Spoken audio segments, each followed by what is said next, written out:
All right, this is the first ever recording interview for Tommy's video game blog, attempt two, because the first attempt on my phone was a fail, so now we're going to do it on my laptop. It might be worse sound, but oh well, I don't care. I'm talking to my roommate, Tyler Shear. How are you? I'm doing just fine. And you? I'm well as well. Shear is an expert on professional gaming, competitive gaming, whatever you'd like to call it. Tyler, what makes you an expert in professional gaming? I've been actively involved with the professional gaming scene actively, I guess, since about 2007. I really picked up interest over the past couple of years. I've done a lot of research into it. I'm very involved with streaming online, esports in general. I watch a lot of casting, and I'm quite a fan of it. Do you have any direct involvement from professional gaming experiences? I did travel to MLG Dallas this last spring. I went down as a coach for a 4-on-4 Halo team, and that was my main involvement. We did go to the Iowa Pro Gaming Challenge earlier that winter, I guess. It would be in January. That was kind of like our warm up.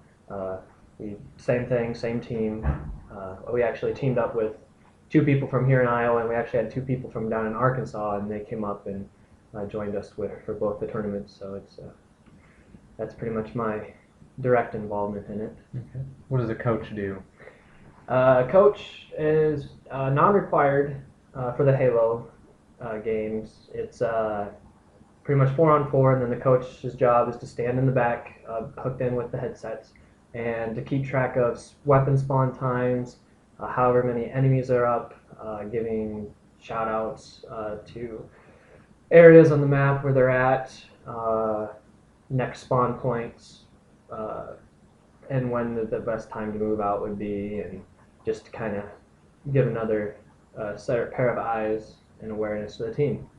Okay. Why do you prefer competitive gaming over recreational gaming? Um, it's pretty much just like a rush, I guess. In competitive gaming, you have something to work towards, generally a goal you're going for. And once you get up in the big leagues, there's the prize pool that you're really working at. It's just a completely different experience. So what is the state of competitive gaming right now? Like, how big is it? Um, there's kind of two ways to look at this. Here in America, it's still relatively small. It's out there though. People know uh, of professional gaming. I know there's still some people out there who may not think it's that real of a thing and that it's plausible. But in markets such as Korea, South Korea, professional StarCraft 2 and StarCraft Brood War players are revered as celebrities over there. It's just a massive sport over there. Europe has a big circuit, but yeah, it's coming to mainstream here in America. What do you think the maximum or ceiling that professional gaming could get to could be? Like popularity wise, Yeah. um, well, I know over in South Korea they actually have a couple 24-hour cable channels dedicated to broadcasting StarCraft Wow. publicly in your home, which is phenomenal. Here in America, we most of the television or like the media coverage is just done by online streaming uh, via sites like Team Liquid with the StarCraft, MLG broadcasts all their games across separate channels on event weekends. It has done a couple ESPN appearances, mainly when it was just starting to get big, but that's kind of fallen off right now. Um, so yeah, that's pretty much where we're at All right. right now. That's cool. No, I just have some general questions about video games I'd like to get from an expert point of view. What do you like most about gaming? Why do you like gaming in general? In general, uh, there's definitely yeah, there's a sense of things that you can do in video games that make you feel accomplished that you can't in the real life. It is a completely different realm. For racing games, for example, you can drive 200 miles an hour around racetrack or through a street or whatever, and just kind of let go and do stuff that you can't do in the real world. In games, it's just like a safe zone that you can just pretty much imagine. If you imagine it, you can do it. It's can be relaxing most times. It's you think it's relaxing, but it's kind of stressful. But it's a good stress. Mm-hmm. It's a good stress. Definitely. What is your stance on used games and how the industry is taking measures to try and stop the sales of used games with online passes and downloadable only? I am. I would say I'm against stopping used game sales. Um, I mean that's like stopping used car sales. Right. I mean it's a major part of uh, that market. People can't really afford. Not all people can afford brand new games that come out. The whole online pass thing is a bit ridiculous. Uh, one game, one console, one person, online access. It's really not appealing at all. I mean, games like Halo thrive on guest accounts, I guess you could say, with one person that has a subscription can have three other people on the same Xbox and they can have a whole night or fun or whatever they want. Um, I I don't see why anyone would want to stop the used game sales. I mean, we have entire companies that I know pretty much monopolize the used game, but it is a market in its own and it needs to stay.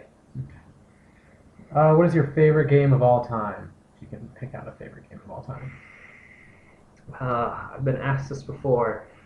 I can't say of all time. Definitely my favorite genre is the FPS, the first person shooter. Although I do take a liking to uh, RTS or real time strategy games, especially now more recently the StarCraft and then I guess the Dota style, the League of Legends, all that stuff. So mainly first person shooters. What I was brought into, and I'll probably have to just stick with like the Halo series and Battlefield over Modern Warfare any day. Is the future of gaming dying or growing in your opinion? Definitely growing, especially with the professional gaming when that's coming to light here.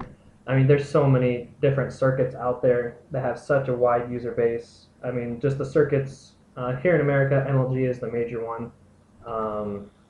The more international circuits, the GSL, which is the Global StarCraft League, and the WCG, the World Cyber Games, those are more global, but they do make American appearances. Those are just growing astronomically. I mean, there's people who literally make. I know I talk a lot about StarCraft, but it is the biggest professional game out there. Nestea and MVP both make over $100,000 a year by just pure gaming. So I mean, it's only can go up. I mean, with all the sponsors out there, I know Stride and Dr. Pepper are both major sponsors for the pro gaming. So I mean, and just gaming in general. I mean, we saw record-breaking sales with the Modern Warfare that just came out. Battlefield also sold very well. Xbox or Microsoft had a record sale on their consoles over this Black Friday and Cyber Monday. They had a record sale hit. So it's only growing, and I mean we're going to be seeing the next generation of consoles here soon. I would imagine from the big boys. So. That's really going to be amazing. PS3 or 360 controller? Which one's better and why? Or does it really matter? I'm sure it really doesn't really matter, but I'm an Xbox fanboy, I guess. One thing that really bugs me, or two things I guess I should say that really bug me about the PS controller is the triggering, the R2, L2, I guess, is you have to pull it a bit too far for it to really be responsive. And then the thumbsticks, I mean, concave versus convex. I mean, my thumb has to sit in a nice little indentation. All right, fair enough. What is your opinion on sexism in games? Why are there no strong female lead characters, and instead there's pretty much all macho, big, burly guys? Well, I really don't take a side to sexism in games. I mean, it doesn't bother me. I mean, I know it's an issue out there. I guess to some people, if you make it an issue, look at the market. I mean, and like the fan base. I mean, they're targeting, young adults and teenagers and even little kids. I mean, they're all mostly male. I guess that's safe to say. I know there are games out there with strong female roles. I mean, they're not as popular. I mean, like the Lara Croft versus Master Chief. Yeah. I know there's the sexism, like the subplots and all that. Women probably don't get treated as best or whatever, and but in the end, it is just a game, and it is probably just a marketing ploy. And There are a lot of games out there now, like Mass Effect, Skyrim. Can you choose between a guy and a girl? oh, absolutely. Yeah. I mean, in those games, it doesn't really totally affect either way, which way you go, male or female role, like Skyrim, Fable, and Mass Effect. I know. Even NHL 11 or 12, whatever the last one that came out, you can even be a girl. Oh, really? Yeah. So Oh, even the that's- sports games are starting to. All right. Well, equality to all. Yeah. So yeah. What are your opinions on Nintendo? Are they saving video games with their approach of what's the word? Not the hardcore gamer, software gamer. We'll call it the software gamer. Their approach with that and their motion controls, or they're kind of ending video games with all their ploys and gimmicks. Well, I don't follow Nintendo too much, so I can't really say too many educated things. I guess they were the first ones to come out with the motion, correct? Yes. I mean, that alone sparked massive advancements in both the other two, so they did kind of pave the way, but I'm pretty sure the other two kind of benefited from that. I don't really say that they're destroying gaming with what they're doing. I know I've heard some complaints about their 3DS, but I haven't had any experience with it, so I can't talk on it. There should be more people like you on the internet. Why I do you don't say know that? about it, so I'm not going to talk about it. Yeah. I mean, I don't really know what they're doing with their next Wii U, I believe it was. I mean, I'm more of they're not really a hardcore gamer. They're not my niche to gaming, I guess. So I don't really follow them. I mean, if they can target the family games and still do well, I mean, there's markets out there for that. I give them props for it, and I hope they succeed. I mean, they're not really taking away from, I guess, That's my right. interests. So Have you seen the controller for the Wii U? no, I have not. You don't know what it looks like at all. I think I may have heard something. It's like a big brick kind of thing you hold in your hand. It's like an iPad, but with buttons and two sticks. So it's like no joke. it's like a massive old school Game Boy kind of thing decked out with. But it's got a touch screen that's like iPad size. No, That's their main controller. Wow, and that's gonna sell well. I don't know. Let's see. What is the best system currently out there? The best system, I guess, it's a bit well, I guess it probably is the traditional gaming system, the PC. I mean, I would have to say that is definitely the best system out there. Power-wise, customability, everything like that. PC trumps all. But with the more traditional consoles, I guess, me being a bit of an Xbox fanboy, I mean, I'd have to say Microsoft. Even though the online, they both have similar games, PlayStation versus Xbox. I know Microsoft's online, you pay their yearly access fee, but that comes with a lot of premiums. I know with their new dashboard update came out with that ESPN, which is very nice for streaming in HD. Let's see, I know they have like some Bing coming search features, Netflix. Well, but they both do Netflix. Yes. Yeah. Yeah. So I mean, I see there's trade-offs to both. I mean, I just see more good things about Microsoft. I guess I don't know. I'm just kind of talking, rambling on now. But yeah, my vote goes with the 360. What is your favorite Pokemon and why? My favorite Pokemon would have to be Typhlosion, the second generation. Yeah, he's he's fire, of course. Fire pretty much rules all except the importunate water. I don't like to go with the originals. I mean, a lot of people, our generation, like grew up on like the original and I wanted something else, but something really relatively or not powerful, but common, is known by a lot of people, and anything past the second generation, nobody really knows or cares about, apart from the hardcore Pokemon gamers, which I respect because it's amazing if you can imagine or remember 600 and something Pokemon abilities and all that other stuff. But yeah, Typhlosion all the way. What is your opinion on violence in games? First, does it make people more violent, and are games going too far in their violence? Um, Video games, I guess, that have violence kind of sell well. I guess in a weird kind of way. I mean, I don't know if that makes them popular, but I mean, look at the games that are selling, like the Halo, the Call of Duties, the Battlefields. I mean, there's tons of shooting, killing, assassinating. In Skyrim, it's just full of violence. I wouldn't say it's a bad thing. I mean, easy non-violent games sell well too. Dance Central, Guitar Hero, or wherever those games. Mm-hmm. I wouldn't say they're going too far. I mean, we have movies out that are by far worse.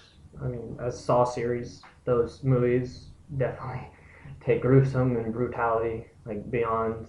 Um, I don't think they're going too far with it. I mean, it's all fantasy violence, really. So I don't really see what the problem is. All right. Why do movie, video games, and video? Why do movie, video games, and video game movies suck so much? um. Uh. I would say mainly my opinion on it is there's really not that much passion. I get like they're trying to. I look at a movie and I see a big business and they're trying to milk it, and so I can just see like the director sitting in his chair directing and like, oh my god, I can see this being an awesome video game, like the Supermans and the Batmans and the Iron Man and other movie games that come out. They're just kind of like it's just another thing we can put on the shelf. People will probably buy it. Little kids will see their superhero and I don't want that game, and it fails to me because it's really not that passionately developed. I mean, we see entirely new engines built for these new games that are just on their own franchise. So that's probably my opinion. I'm not against them, but you won't see me buying any of them. Also, my roommate Reed Denker, who's a film major, walked into the room apparently wanting to answer this question. I am coming at this from sort of a film perspective. The thing about video games is generally they take numerous cues from movies. Oftentimes, you see video games being sort of compared to movies as in terms of cinematics and everything. And something we sort of talk about in our film classes is why do sort of video game movies fail, and we sort of talk about how video games take cues from movies, and so when the movies try and repurpose the video games that are already taking cues from movies back into movies, it becomes so diluted that it just becomes sort of a cliched, just reflective form of itself, and so it's a movie trying to be a video game trying to be a movie. And there's so many far more steps in between actually being a movie what it could be. It's just become so diluted that it's sort of lost in translation. Makes sense. Well put. What is up with the media and them not understanding video games or getting the facts wrong or just always pointing out the negatives? Why are they doing that? I look at the mass media and they get things wrong and misinterpret the video games. I think mainly because they need something to kind of complain about sometimes. Mass media is a big company, and they don't really need to, but there's that notion of keeping the fear in the people, keeping them in control. If you make the hype up of a video game is bad or it's bad influence or something, people it mainly gets it's an attention grabber. I mean, if you see like the best-selling game, like Modern Warfare 3, bad for your children, and blah blah blah, it would definitely get the attention of people. I think it's like I said, they do need something to kind of complain about. It may be a rating booster, and I mean, media can always dish out an apology or like some low-key thing, like, oh yeah, we did get that wrong, but it's. Mm-hmm. they kind of just wanted to get a reaction, in my opinion. That's what I'm getting from it. Nobody cares about the retraction. Exactly. They can say what they want and then kind of get away with it. Anything you want to add, Reed? Mainly it's because the older generation controls media right now and is just not understanding of video games. The same thing was happening with the comic books in the 50s. That was the sort of attack scapegoat, and once people sort of became more accustomed to it, pretty much just media just died down in their terms of hate, and I think the same thing is going to happen in video games. All right. That's pretty much all my questions. So thank you, Tyler, and thank you, Reed, for taking time out for this amazing interview. You're welcome. Thank you. Yep.